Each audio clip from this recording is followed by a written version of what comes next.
Okay. We're in. Big changes. Huge. We have new audio. New audio. Yeah. Hopefully it's all working good. I got new teeth. Oh, okay, great. For the podcast. I have a new wooden leg, so that's good. That would be awesome. Yeah. Super cool. Me keep forgetting to take these glasses off.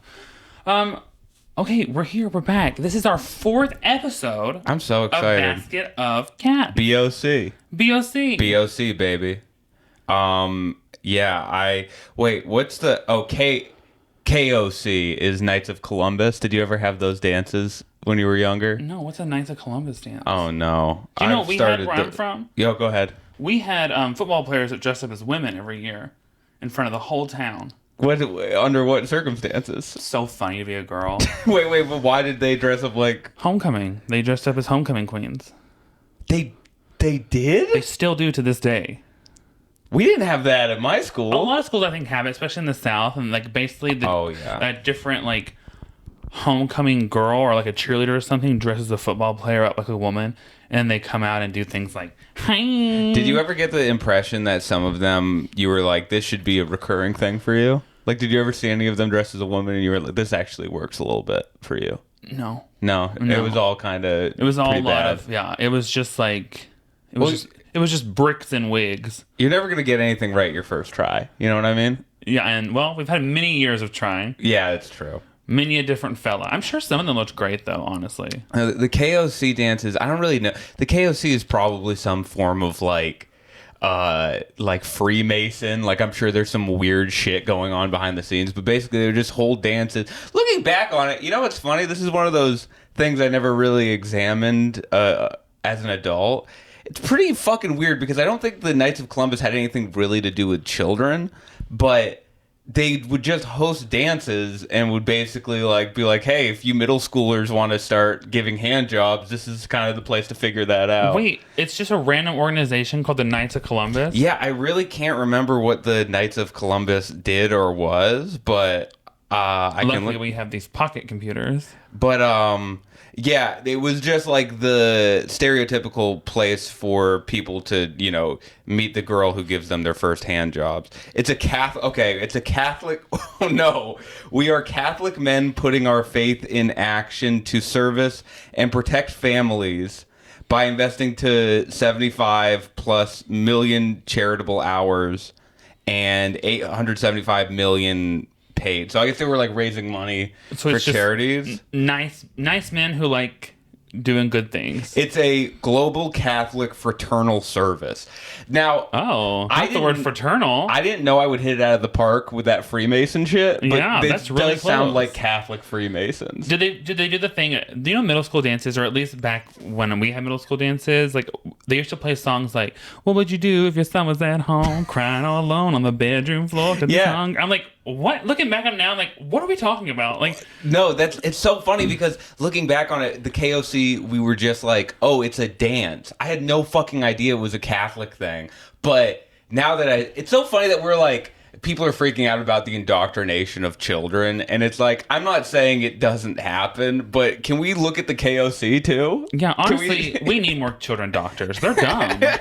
If kids could be doctors, how helpful. I wish that is what indoctrination was. You just teach kids how to We're really worried about what kids know and not know. Let me just tell you personally. Sure. I found so many Playboy magazines growing up, just all over the place, in barns. I would take them to school with me. I thought I was the coolest person alive. No adult ever gave me that. No adult. I indoctrinated myself into naughtiness, okay? Right. Like, no, you're learning that from other kids. Oh, yeah. Oh, for the almost 100% of the time, yeah. And they are not great teachers either. No, those other kids aren't, like, one time, awesome. Oh, my God. One time, I remember when I played baseball. Sure. I, like, in between my acting, I walked over to the other kids in the outfield that were like talking, and I was like, "I don't know what they're talking about." So I just went over there, and it was one of the kids, boys telling the other boy how to masturbate, and he said, "You take your hand flat, horizontal, and you flick it back and forth like this, hitting your penis back and forth." That's the plot of Angels in the Outfield. Yeah. Everyone was just like, "Oh wow!" Well, that's and I just remember being like, "That's not like in that Hustler magazine," but okay. Damn. No, that is.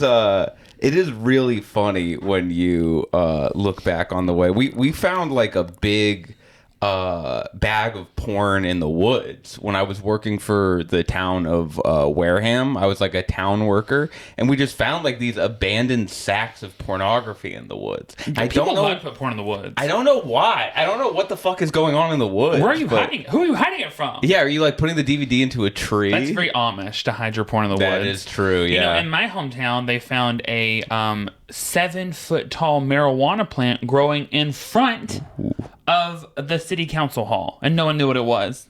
That's awesome. Except the one guy who was just elated. Who's just over there like, I love this plant. Yeah, I love. Yeah, Jeb loves trees. I know. They're like, God, he loves whatever that plant What an is. arborist. Yeah. So that was really that was a good intro. I feel like it was. I feel that was great. I had a lot of fun with that. I know our shared topic for this week is I wanted to talk to you about what the craziest thing you saw on the internet. Yeah. Because I texted you about it immediately, but I found some wild things this weekend on the internet. Oh, I mean, I was going to say, because I haven't really been looking at the darkest corners of... Well, I actually have recently, but nothing that would really probably stack up to the stuff that you're doing. What's the craziest thing in general you've seen on the internet?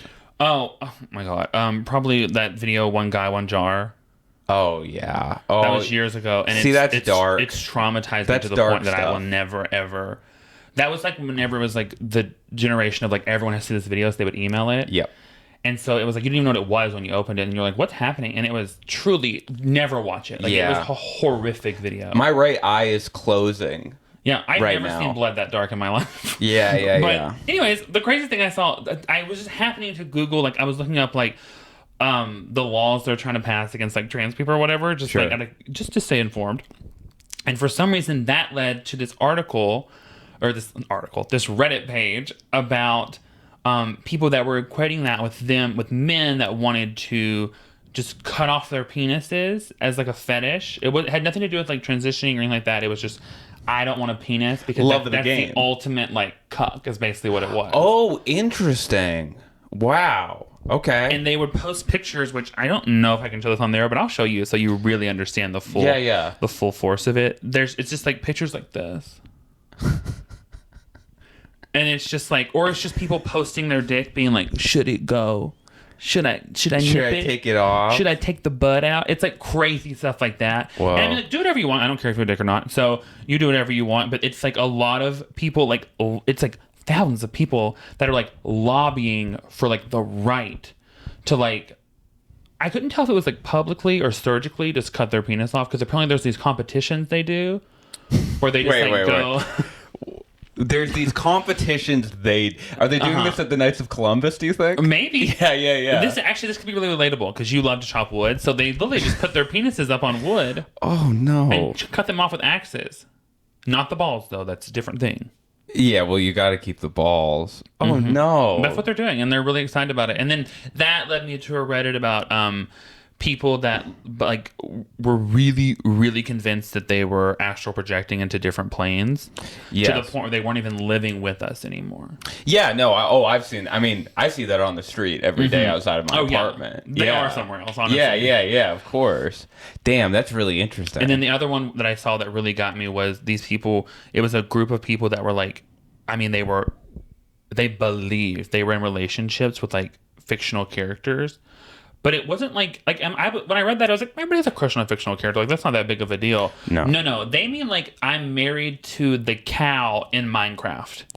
And as a child, I've definitely like experienced people going through that. And I wonder if it's just a person who feels that way as a child and was like, oh no, I'm dating the girl from My Life as a Teenage Robot, and then which is mine, and then they just like stick with it because they're like, oh, this is comfortable. I actually like this. It's very interesting stuff. Yeah, the stuff about that is, I think that people will get fixated on just being like, this is weird, this is gross, this is blah blah blah, and it's like your initial reaction to it is obviously going to be based on whatever your life experience is, and like that, there's nothing wrong with your initial reaction to it, but I do like the idea of going one step further and really examining it and being like, well, what is making this tick? What is behind your desire to have a relationship with a fictional character. Well, the thing that I think is so interesting about it is like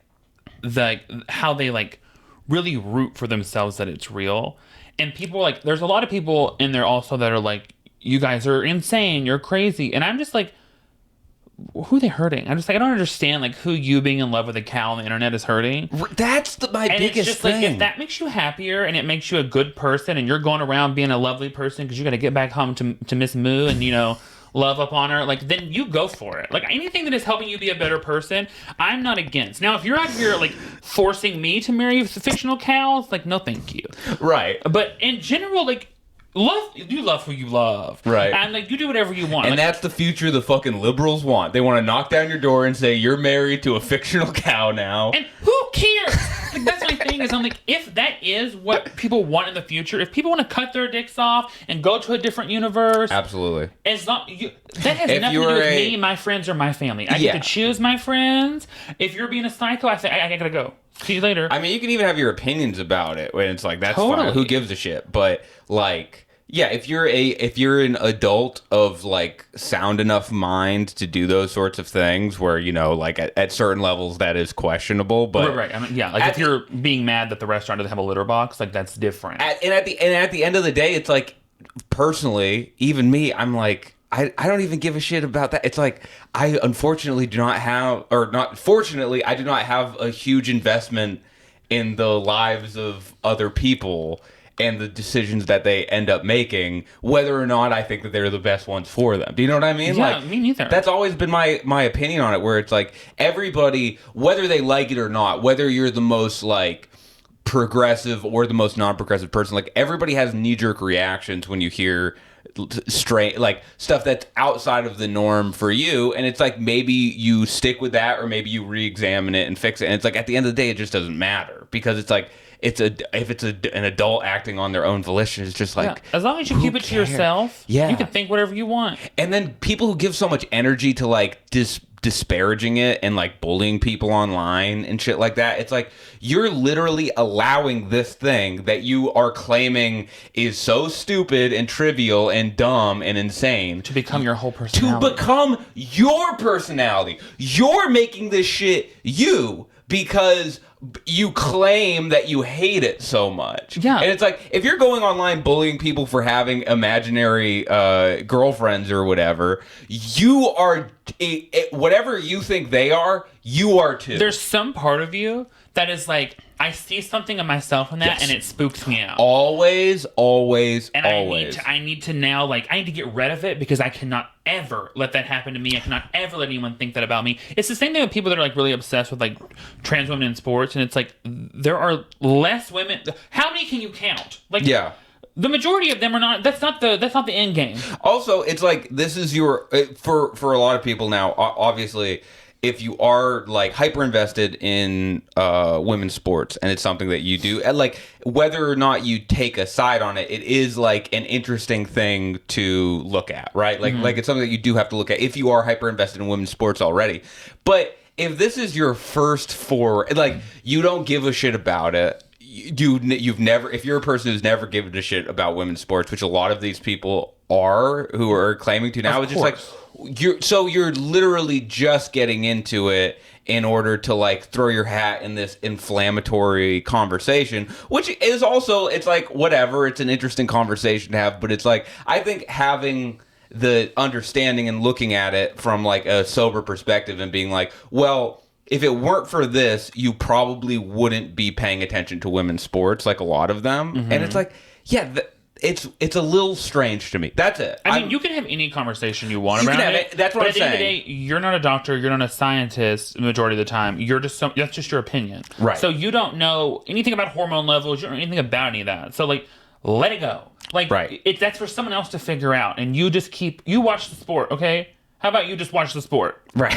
Like, this is the same thing with like whenever like guys are like, oh, when they want to like critique football players, like you stay up there. You sit up there. You're wearing his name on your back. You stop it.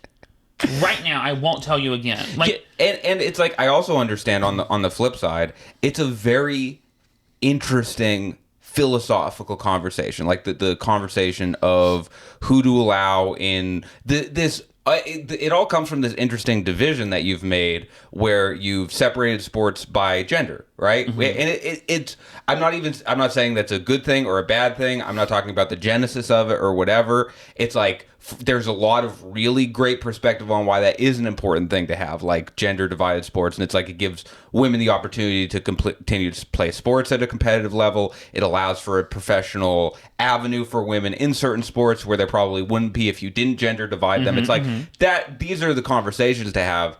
But like understanding it's a murky territory because it's already a murky territory because we've divided sports by this metric. And like that metric has always been a interesting thing. Like there was a But I mean the science of that what people don't understand about that is like, yeah, you can, that's everything you said is great, but it's just like when it comes down to like trans people being in sports, which this is not even the topic we're on, but when it comes down to trans people being in sports, like you have to understand science to understand, like when you take HRT estrogen, the first thing you lose is muscle mass.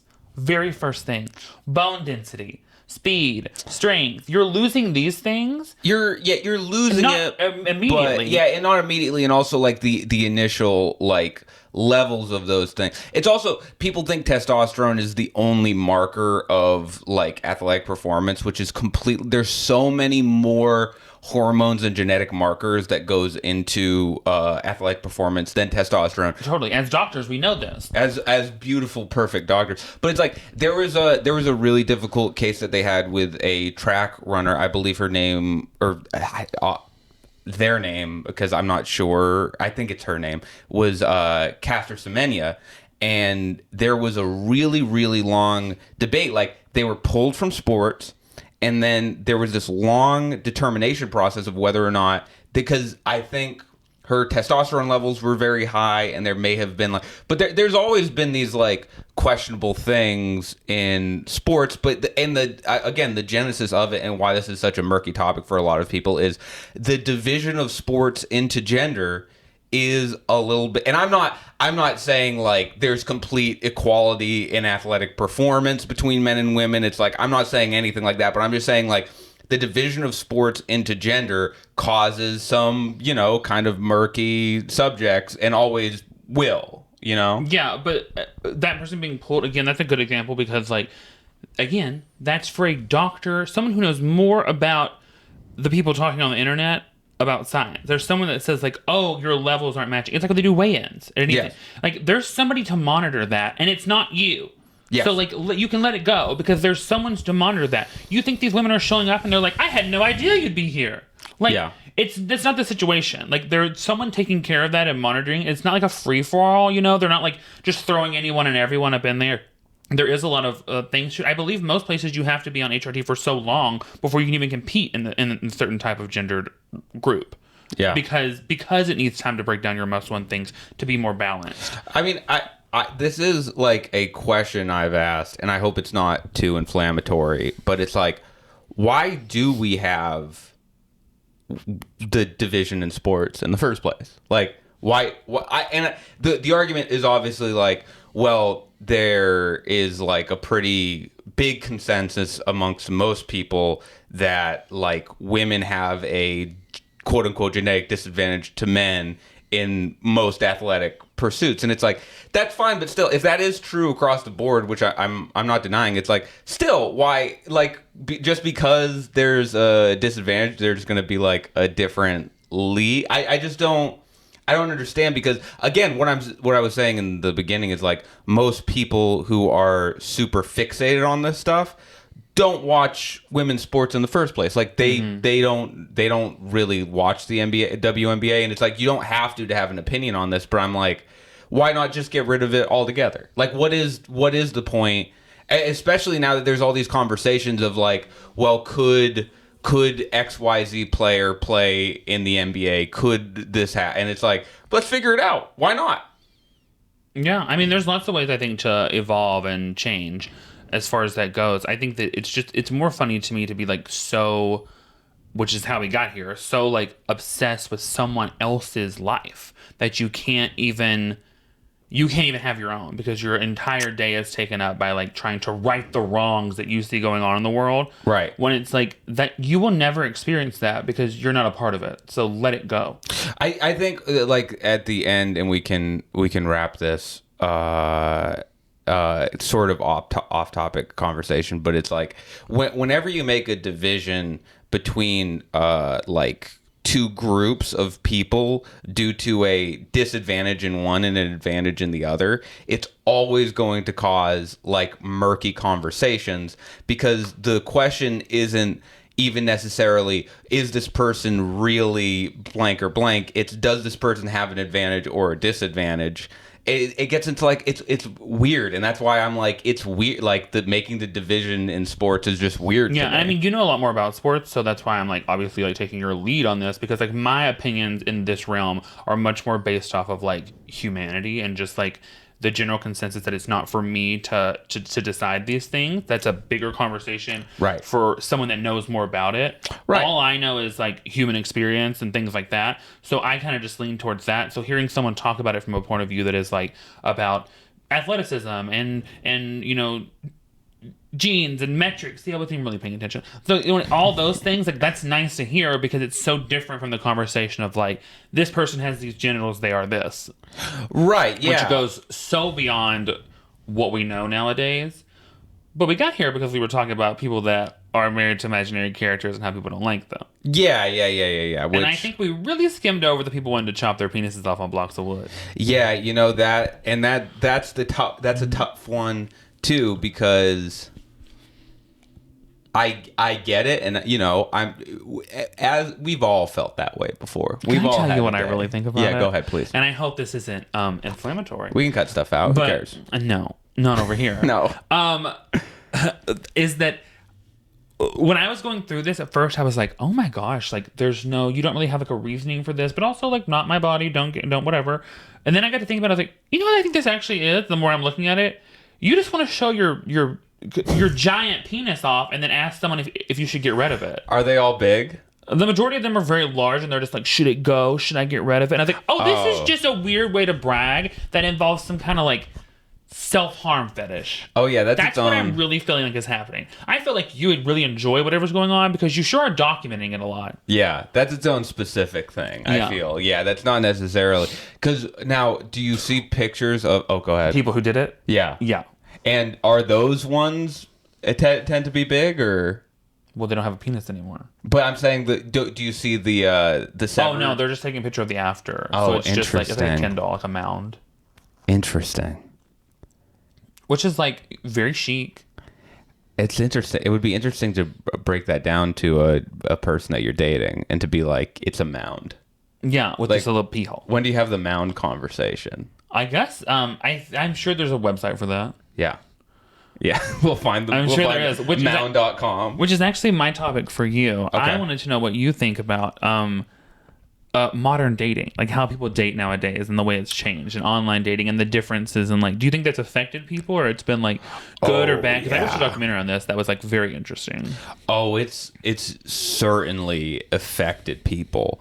I mean, people look at modern dating as though it exists in a microcosm, right? Where they're like, modern dating is so fucked up. Modern dating is like fucking people up, blah, blah, blah.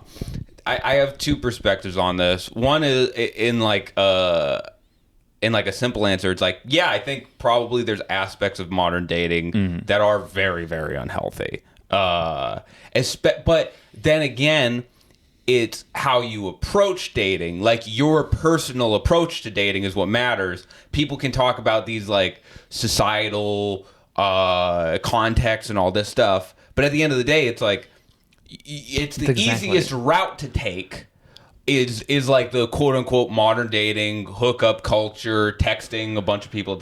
But you don't have to necessarily play into that. That's a numbers game. You're playing a numbers game, which, hey, that's up to you. But if you're feeling like that's unhealthy, you can opt out of the numbers game. You know what I mean? Mm-hmm. It's like, so the person I'm dating now, before I met her, I was like always kind of in and out. Like I've had points in my life, kind of like briefly, where I was seeing multiple people at the same time. It was never really like a huge thing for me, just to give you context. Then when I met them, I was like, oh, I really like this person, and I stopped seeing other people even before we had the conversation. Do we want to stop seeing other people? So it's like in retrospect, it's like she could have been seeing other people at that time, and a bunch of people online will probably, oh, she definitely was. She was seeing blah blah blah because that's how and it's like, hey man, I don't even care if that's the case because we didn't have the fucking conversation about it. Like, I made the choice on my own volition. People act like they're being held hostage to see like 20 people at the same time. Men and women. This isn't like and I'm not discrediting these people either. I feel like the thing I find in the people that I know is that there's not 20 or 40 people to find. There's no one. Right, and right. It becomes this. It's thing one or the other, and it becomes this thing of like now you have to curate a internet personality. Right. Like when you look at people's bios, it's funny because like women's bios are always like, here's my inspirations, here's my aspirations, here's what I want in life, here's this, and then men's read like a newborn baby. It's like height, weight, gender. Like you're like okay, right. Like and so, but then you have people like they make like everyone kind of has like the same internet joke in their bio. Like it becomes this thing of like, oh, this is. I mean, there's entire like. Platforms and websites dedicated to like how to get the perfect dating profile picture, and it's like be on a boat, be traveling. How is everyone traveling on Tinder? You are all on a plane. Where are you going? That's too far from me. You need to stick around. The vacation industry should be doing way better than it is. Or there's a big thing about holding baby tigers, which is don't do that. That's gross and not good for the tiger. But like in general, I haven't seen any of that either. People are just holding. Like everybody has like a pet or a dog, or the ones where this is the one that really gets me when it's a group of people. And you're like, well, which person is it? And then when you swipe, it is always the one you don't want it to be. Yeah, of course. You're like, why is it you? Yeah, well, that's the same thing on Instagram where when you see a picture of a not famous person with a famous person, it's always the not famous person. They do that on profiles too. Yeah. It's always like you with like at like or not you, but it's someone at like the line of some kind of like meet and greet, being like taking a picture, and it's like this is not a friendship. This is just a thing you did. Can I tell you something? I ended up going on a couple of dates with this person. They were very nice. Things didn't work out, but there was this profile. Obviously, you're just swiping through Hinge. It's late. You're sad, right? I come across this profile of this woman, and 3 out of like the 5 or whatever pictures are her with these massive wolf-looking animal, like wolves, like fucking dire wolf, and like she's like playing with them. It was the most. I don't know why. I don't know what this did to me. It was the most attractive thing I'd ever seen picture-wise. Now, we went on a couple dates. Things didn't gel with us. No fault of her own. She was really nice. But at the initial seeing, I don't know. I was like, dude, is this a new... Do I have to examine this? Seeing her with this, like, absolute, like, freakishly big wolf. And she was working at, like, this sanctuary, like this wolf dog sanctuary thing. It was the hottest thing I've ever seen. But then you end up going on a date with the person, and it's like, oh, well, working at a wolf sanctuary may be a red flag right off the get-go. No, not for me. I like that. Not for Xena Warrior Princess. No. Yeah, I'm Xena in that situation. No, I thought it was cool. But no, going back to your initial point, yeah, like, and that stuff is unhealthy in the same way all social media is unhealthy. But that's why I'm saying it doesn't exist in a vacuum. It exists in this context where all of us are being like warped and changed with social media, and dating is just one of those ways. And we're starting to, and I think it's a more immediate reaction. It's very fast. It's made its way into movies now. Yes. Like every movie now, the way they meet is on the internet pretty much. Like we've gotten rid of the whole like I've tripped and dropped my coffee and you caught me before I fell into a dumpster. Like we've moved past that to now we're like, oh no, I posted a photo and they liked it. Or now that's how we're even seeing people date. And we're seeing in movies now, you see most conversations via text bubbles on the side of the screen. Right. For so many movies, unless it's like a true indie movie. But like in general, that's what we're seeing. And it's like, I think that has really changed our perspective because now you have this mindset of like a better person's one swipe away, I'm sure. A better person's one. I can just swipe one more time and maybe I'll find someone better. So now you're playing this game of like, do I talk to everyone that interests me, or do I look for the one? But now I'm on the internet trying to do that, and it's way easier because everyone is a swipe. And a lot of people have a real deep discomfort, and maybe this is it's justified that the person on the other end of the phone is doing the exact same thing. Yeah. The other person on the other end of the phone is also whatever, quote unquote, talking to 1,000 people and stuff. The other person on the other, and here's the thing, that's not necessarily a bad thing. Some people operate, like I know people, especially in like artist spaces and comics and stuff, where that mode of like whatever you want to call it, dating, hooking up, is good for them. They like it. It gives them energy. In fact, I like hanging out with them more when they're in that mode of like talking to 1,000 people. Like if there's, I know comics where, she'll go up on stage and like fucking crush, and she seems to have all of her ducks in a row,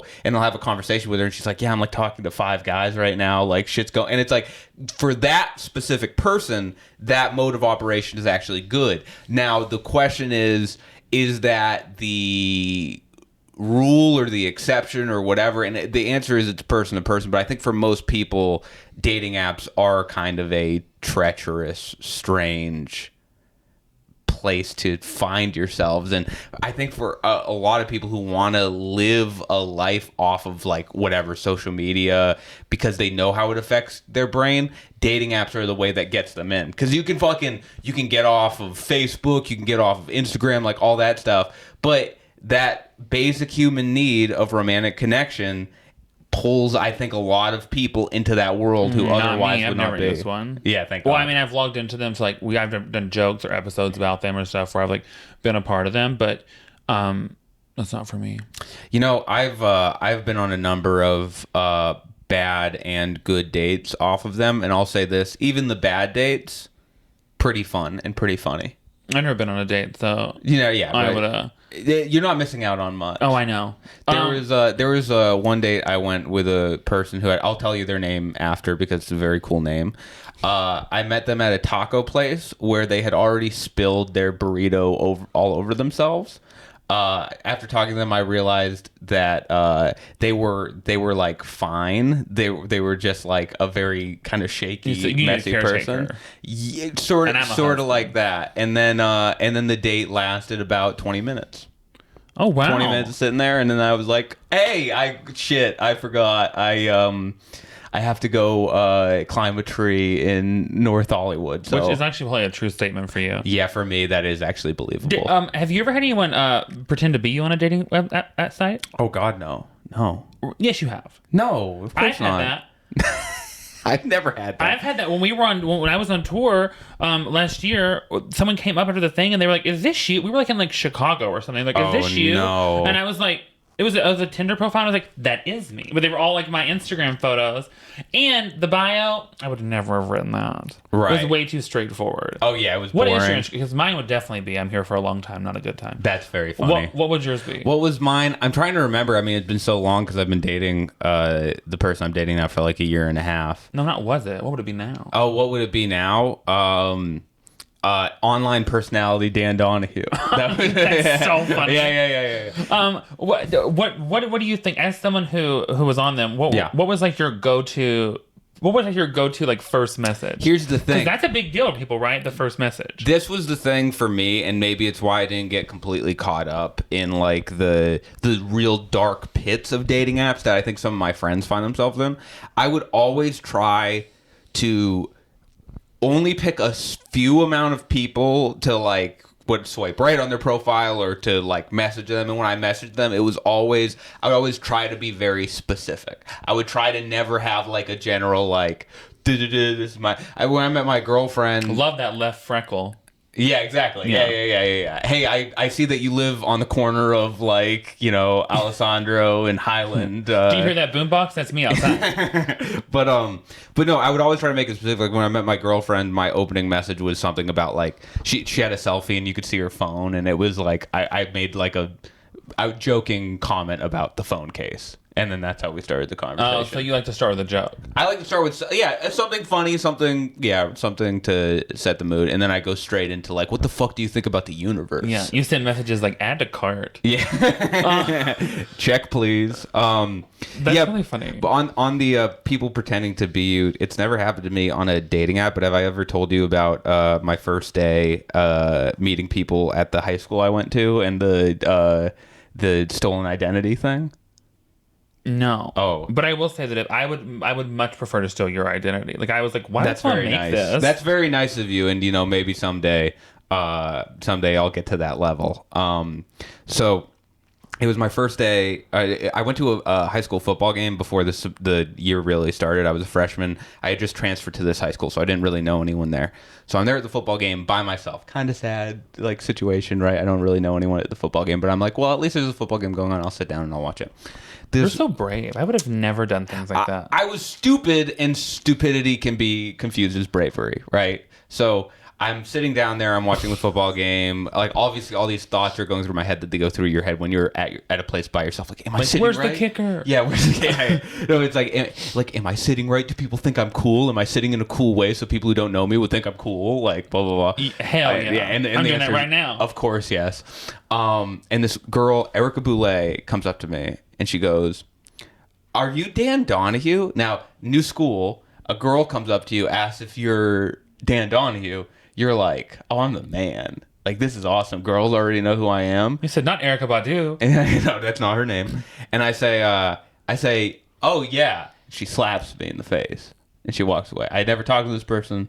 I went never to met school this in a person. teen rom-com. This is the coming of age story. I'm sitting there by myself. I have just been slapped by a stranger.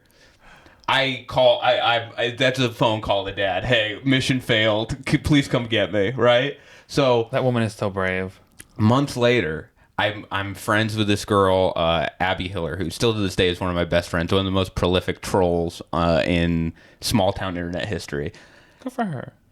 Abby had made a profile to troll people and had probably subconsciously like heard my name or something, and the name of the profile was Dan Donahue. So unbeknownst to me, she was trolling this girl from a profile that was not me. So when she heard that Dan Donahue was at this football game, she was like, oh, it's fucking go time. This is the 2000s movie. Yeah. Emma Stone is going to play you in this movie. So for 6 months, I was just so fucking confused. I was like, why was I hit? So talk about the treacherous landscape of apps and using them. Like that, it just blew my mind. That is a really good story. Do you have a joke about that? No. Oh, I went to school with a girl. She was in my homeroom, and she made a MySpace about me where she would write poems. And I was like, ooh, not the one, girl. And it got to a point where she was like really, really losing it. One day I was walking down the hallway and she went, Benton. And I was like, oh my God, this fucking girl. And I like turned around like, yes. And she was like, pulled her shirt and she had carved my name in her boob with a box opener that was bleeding from woodshop class. And she was like, look what I did for you. And I was like, well, I have to go to science. And just like, because there's one thing I can do better than anyone. I can avoid a situation. Yeah. I will completely ignore someone talking to my face and be like, oh, I was just thinking I was so spaced out. Like, uncomfortable things, I'm astral projecting. I'm in a different plane. And and she was like, and I was like, I gotta go. And then she got pregnant when we were in school. Oh. And then sat behind me in homeroom. We shared homeroom all 4 years of high school. And she was like, I'm gonna name my baby after you. And I was like, please don't. Please God. don't. And she was like, I'm gonna do it. And then finally, after becoming pregnant, she got a boyfriend and it all went away. But I was like, it was a really rough ride. But I got a great joke out of that. So what you're saying is you don't need dating apps for things to be pretty fucked up in your life. Yeah. You had a pre-internet call. Here's the thing about me. Weird people think that I'm just as weird. Yes. No, but you're actually you're a very grounded person. Oh, yeah. Yeah, you're incredibly grounded, but people think that you're kind of out in space just because of like your presentation.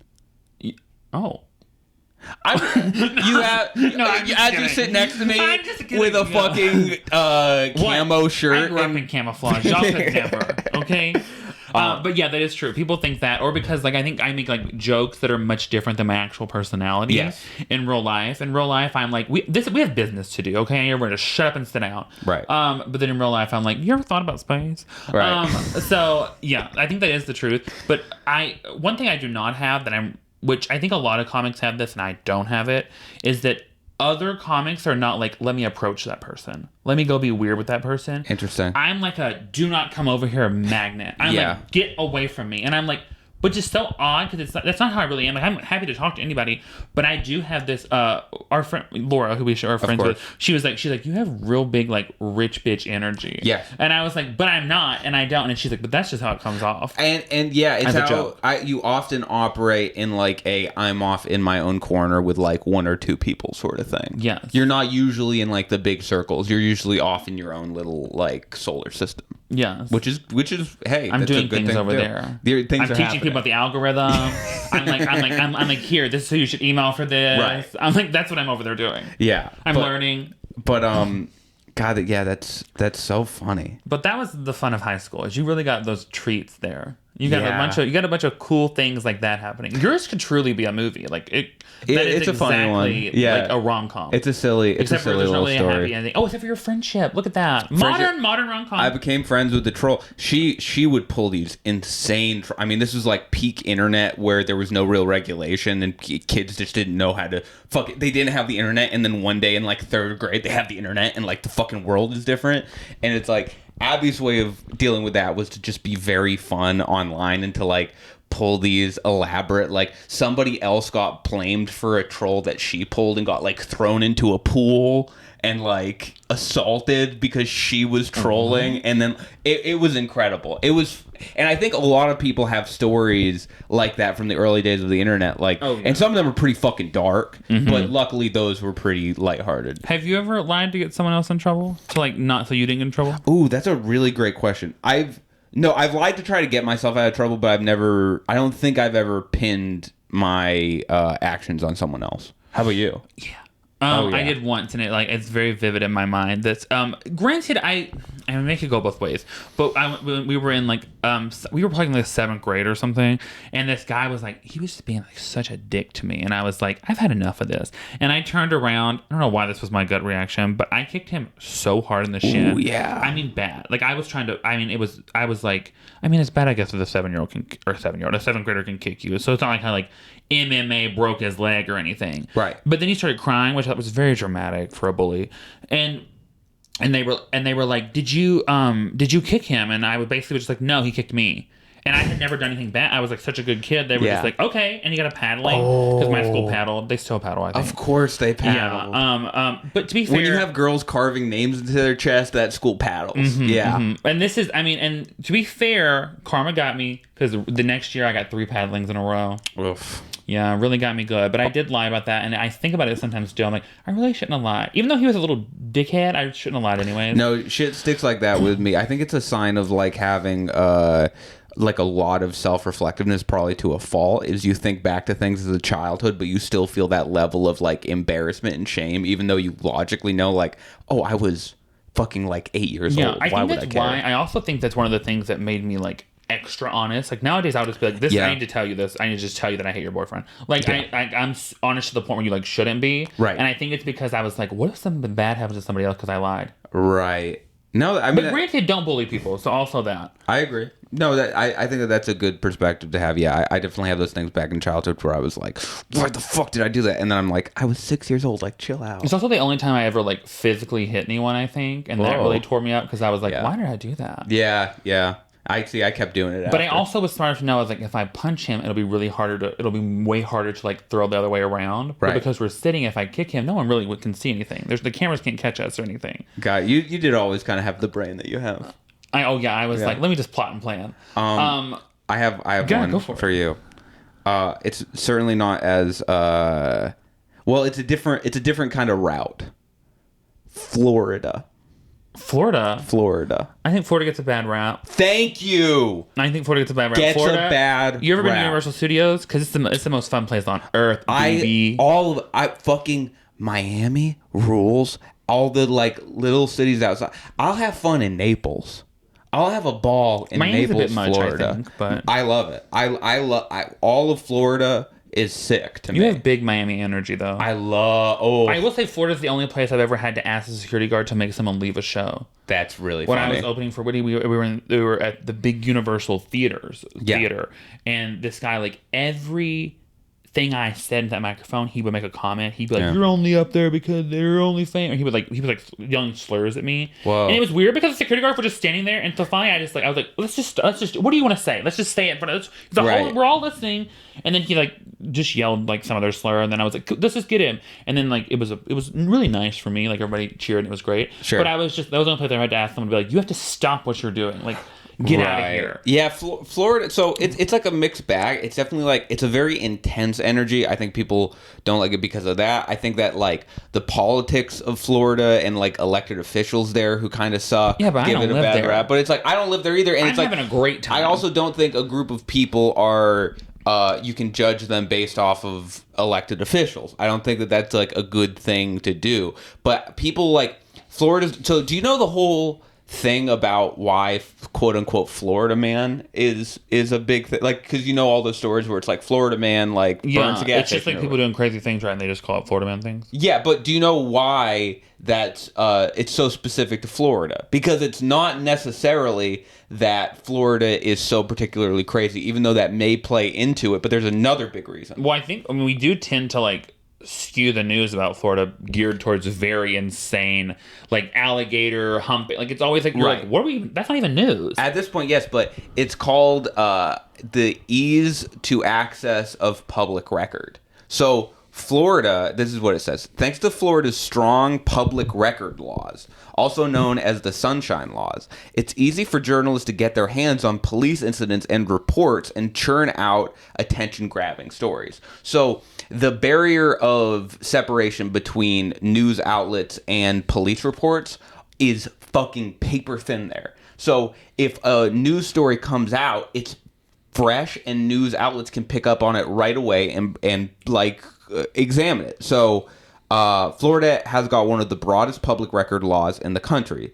So you can access basic crime information in almost real time. So it skews, and what it is it's a funny almost examination of how like bias can exist to influence what we think about places, because that crazy shit that you hear about happening in Florida is probably or potentially happening in other states, but because of their public record laws, we just don't hear about it. Totally. I mean, on tour, one of the first things I do is I'll Google the news for the place I'm going. Oh yeah. And then that's how I open the shows. Is like, do you guys know what's going on here? And it's always outlandish stuff. It's not like it's a Florida thing. It was crazy everywhere I went. Right. Like, so yeah, that makes a lot of sense. When that feels like we're trying to paint Florida a certain way, obviously, I don't know why people would need that much access to that kind of thing. Whoever made that choice, but I think it just it might be. I mean, at least at this point, I think it's because it's a huge moneymaker for news outlets. But Florida's great. I have fun there. I mean, there's so much fun stuff to do. Fun people there. I mean, and all the buildings look, they're made of sand because they're so weathered. Like, oh yeah. I've never seen newer buildings look so decrepit. They get and I'm hit. like, oh, this is like being in a fantasy world. It's awesome. I mean, everything is palm tree themed. Yes. Like all the things I love about Florida really just involve I think the thing people don't like about it.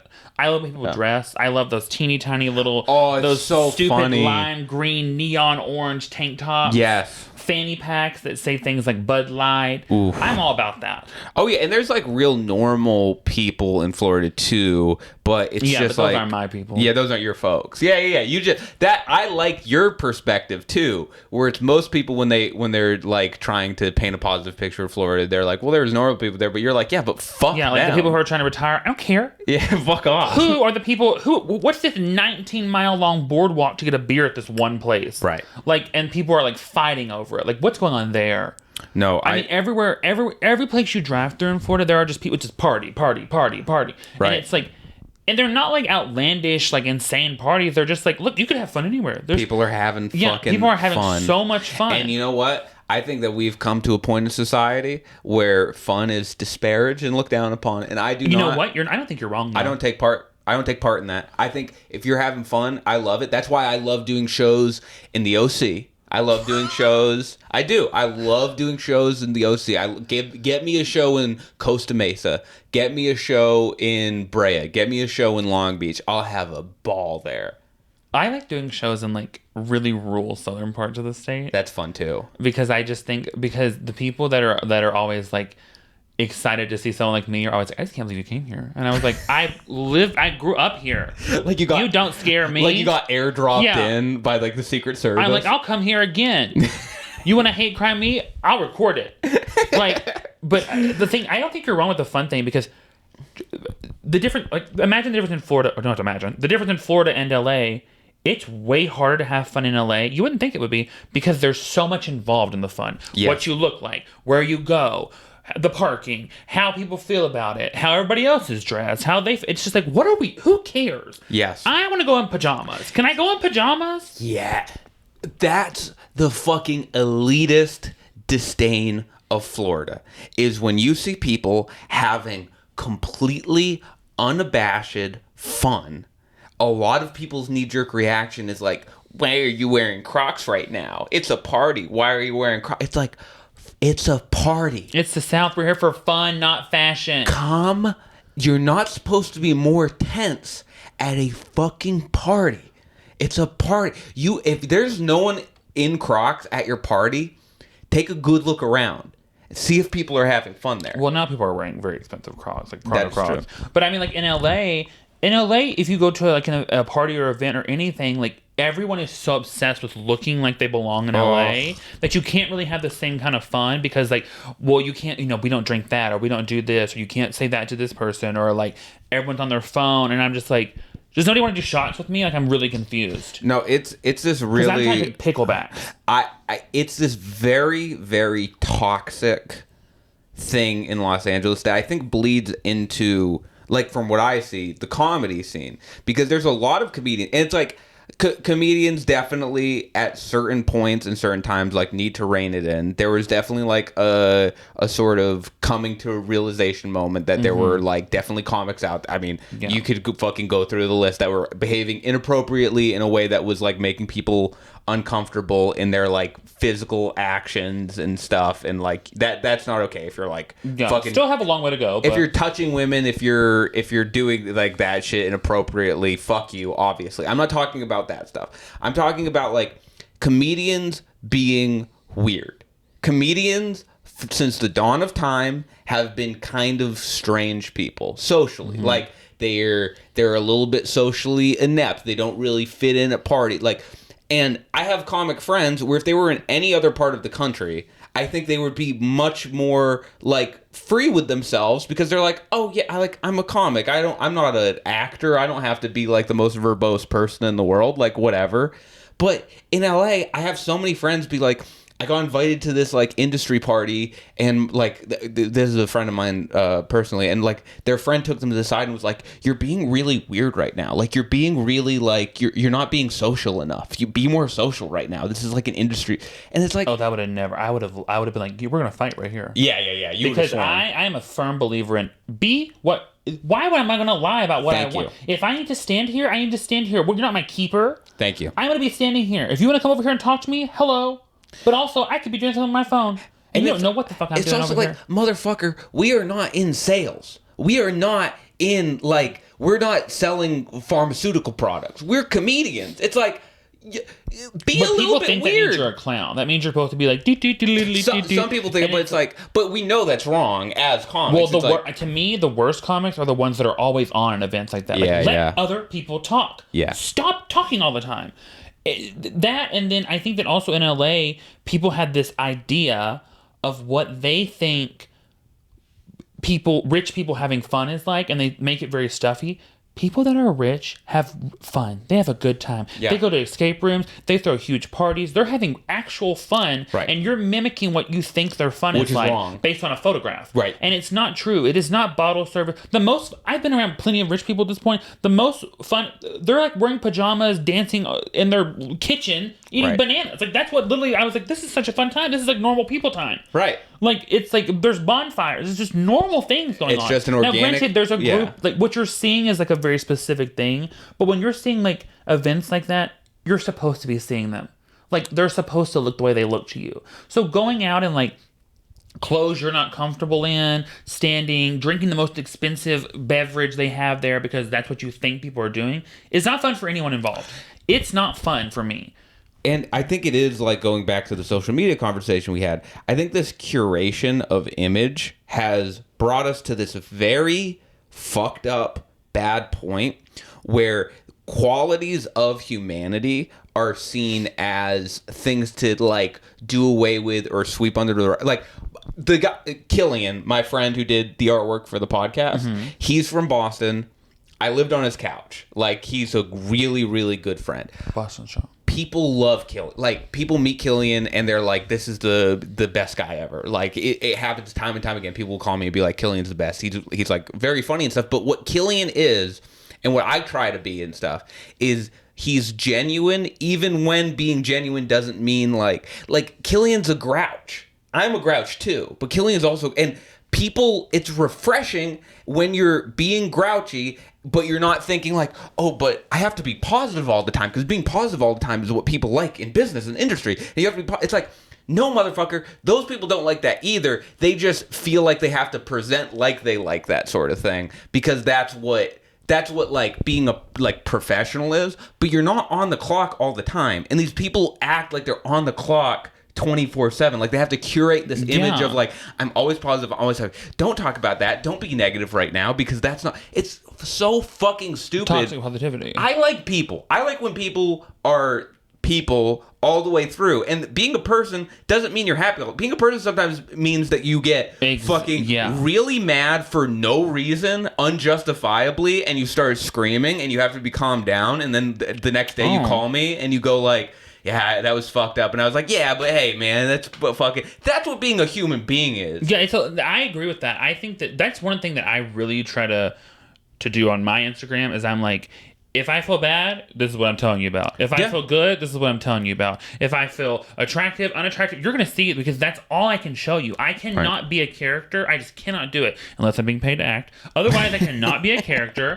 Like, it's not what I want to do, and I don't think it's beneficial to me. I don't think you meeting me in real life one day or whatever, if that happens, like, and being like, oh, I thought you'd be like giving me motivational speeches. And I was like, well, do you need one? Like, that's a different conversation. But I'm saying, like, in general, like, maybe I'm not in a good mood. I think that's one of the things that happen with like a lot of celebrities that we hear stories about, like, oh, they're so horrible, because they paint this persona of being the most positive person alive, and then their assistants are like, they're a monster, like, and but maybe you're a monster because you're holding in all this actual feeling all the time, but this goes with the LA and Florida thing, is like, that is a big problem I think in LA, is that people like want to move to LA and then be like, well, I've always been from here. This is where I'm from. And it's like, no, you're not. It's weird. I'm from a farm. I lived on a farm. Okay, I held pigs in my arms, and I chopped the heads off chickens. Like, that's the truth. Sure. Okay, sorry. But vegans. But I'm just saying, like, in general, that's what we were doing. Like, I raised chicken. Like, that's what I was doing. So when I come here, I can't be like, yes, I love cucumber. Like, or whatever it is. Like, it's just like, that's just not what I'm doing. That's your imitation of a person from LA. It is. I feel like I get much better feedback because I feel like I fit in anywhere. The back of the plane, the front of the plane, at a sushi restaurant, at a barbecue. You're getting the same thing all around, okay? No, that's great, yeah. And I think that's what I like. That's the kind of people I like, too. Like, I feel like I get that from you. Most of my friends, that's the thing I value in them, is they are the same all the time. If I don't even have friends that do that code switching thing. Well, as far as, like, I mean, like, safety-wise, sure. But I mean, like, as far as, like, just, like, I'm a different person wherever I go. Because it makes me feel like, then who are you? Like, I don't even know who you are anymore. Yeah. And it feels fake, and I can't build anything around that. I can't. I heard it was, I think in Patton Oswalt's book, who's, like, one of my favorite comics, but I was reading, he's the best, and I was reading his books when I was, like, I wasn't even thinking about doing comedy. I was, like, 13, and my friend showed me that book. Is that when you learned to read? It was an audiobook, don't worry. But he showed me that the book Zombie Spaceship Wasteland, and there was a part right at the end. Wait, what is the book called? The book's called Zombie Spaceship Wasteland. That's Patton Oswalt's book? Yeah. It was like his first book. It's that makes fucking sense, incredible. Actually, that's a very. It's such an incredible book. It's the reason why, like, it was really kind of the jumping off point for everything in my life that happened after it was that book, which is like really weird to say, but looking back on it, I it had was that. like, That intro talking by Joan Rivers. Yeah. That was it. I was like, this is my life. and the end is about him doing a shitty road gig. And in my mind, I was like, I want to do a shitty road gig. I want to be in a mall. Yeah. I want to be in a mall during the day because I have nowhere else to go. Like, that's where I want. And I did find myself there in Laughlin, Nevada, like literally. And you were like, wait, was I gaslit? Yeah, was I right? No, I did love it. It was like really affirming to me. But in the book, he talks about people always wanting people to like him. Like he even like on the road gig, he wants people to like him. He wants people to blah blah blah. And then at the end, he comes to a head with the guy that he had to deal with for this gig, where he was like, I realized for me to be the person I am and to have a real personality, I want this guy to not like me, because if this guy doesn't like me, it means I'm a person that I like being. Because yes, do you know what I mean? Like, yes. I hope I'm explaining that perfectly. Oh my god, that's such a good example. That's just like, that's why last episode when we talked about like being nervous in front of certain comics, there are certain people that I don't like, whether you're famous or not. So I don't need you to like me, right? And that might be a bad choice business wise, but I will feel better going to my grave knowing that I was not on Team You than I was being like nice to you so I could get some little grain of like fame or whatever you want to call it. Like, you gotta pick your spots with that, right? Like sometimes you do have to like be social, but if you fall into the mode where that is your default, it is a being polite and being a kiss ass are two different things. Totally. You can be polite and still not like someone. That's Southern 101, baby. Right. But like, I think that it's really important, especially for any kind of entertainer, artist, really anybody, unless you know, like you don't have the option to do this, is like the fan base you curate is very important. Right. Who likes you and why they like you is just as important as any other version of your success, in my opinion. Right. Because you don't want to get a group of people that are going to like hate you for getting an opportunity that they don't agree with. You know, like if you're very like, oh fuck, you know, Hollywood, and then you're in a movie and they're like, well now fuck you, like, and you're like, wait, you didn't want me to get a movie? Like I thought we were on the same. I thought you wanted me to be successful. Of course. So it's like you get into that. You have to be really aware of like who you're drawing towards you. And I think this is a thing a lot of people on social media do, where they're like, I will take any likes from any group of people, funny and funny. And then it's like, no, now you're curating like Nazi love, you freak. Like, is that what you want to do? Do you want to tour? You know what I mean? Like, what do you want to do? Yeah, it goes in every direction, and you see people change based on the people who like their stuff, and it's like maybe it's not as insidious or damaging, but I definitely see that on both ends. I see people. I mean, everybody knows examples of these from pop culture, but people leaning further left or leaning further right based on, and it's like both of them. I mean, obviously very different, but both of them kind of have the same outcome when it comes to personality, in terms of like, this is not genuine to you. Yeah, you're just repeating things you've heard as a personality. And I know that because I've talked to some of those people outside of their like online persona, and I've realized like, oh, that's not, I'm talking to you right now. Like, this is the person you actually are. If I put a camera in your face, you're going to be a wildly different person than you are right now. Yeah, totally. And it's just as far away from like, even if you do make like a bad take here and there and you get flack here and there and you have to like, you say something and you learn from it later, it's like, I would kind of rather that route than the route of like, oh, like curating this very specific, like, no, this is what I am and this is what I'm going to be and blah, blah, blah, blah, blah. I don't want either one of those extremes. You should be in the middle. You should be like, I made a mistake and learn. Now, granted, if you're doing the same mistake over and over, you're not learning. That's a pattern. Right. But in general, like, you should be able to make mistakes. That's literally that's just how you learn. And, I mean, you can break a pattern too, you know? Can't you? Can you break a pattern? I think you can, but I think that it's harder. I think it's definitely, a lot of people fall into like, especially like celebrities and stuff, you get the opportunity to keep doing the same thing you're doing with the appearance of trying when you're not trying. Eventually, at some point, you have to actually, like, it's like if you did blackface 4 times, like, that is a pattern that we are not really, because the first time you must have heard not that you should be doing it. Maybe so if not. we're into 4, 5, Depends 6, where you are. it's like, this is a choice that you've made, and we should be canceling you. Like, you said something else that was a good point, but now I forgot. I made a lot of good points. So many good points. My dad for Halloween one year, he was I don't know why he picked this. I think he just had the wig, but he was just a Jamaican. He was just a Jamaican, and all he did was put on a dreadlock wig and wear sunglasses. And I looked back on the pictures, and I was like, thank God you didn't do, because it's not that he would have done blackface. I think he was smarter than that at that point. But I was like, it's good because this is a cherished childhood memory, and I don't have a lot of pictures of him. And I'm like, good thing I don't have to longingly look back at a picture of my dad in blackface. You know what I mean? You're like, damn it. I was like, that would have been really, that'd have been a real bad start and end to a career. My girlfriend's like, why do you have this picture on your nightstand? And I'm like, oh, no reason. You're like, because I love Jamaica. Damn, another solid ep.